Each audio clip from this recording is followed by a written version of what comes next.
Milan Rúfus, Modlitba za Slovensko.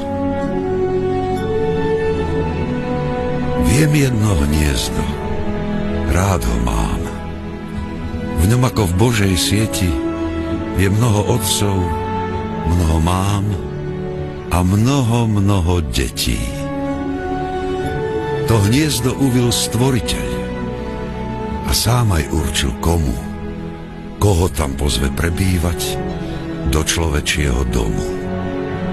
Viem jedno hniezdo, rád ho mám, hreje ma dňom i nocou, vystlané mäkkou vravou mám a mozoľami otcov.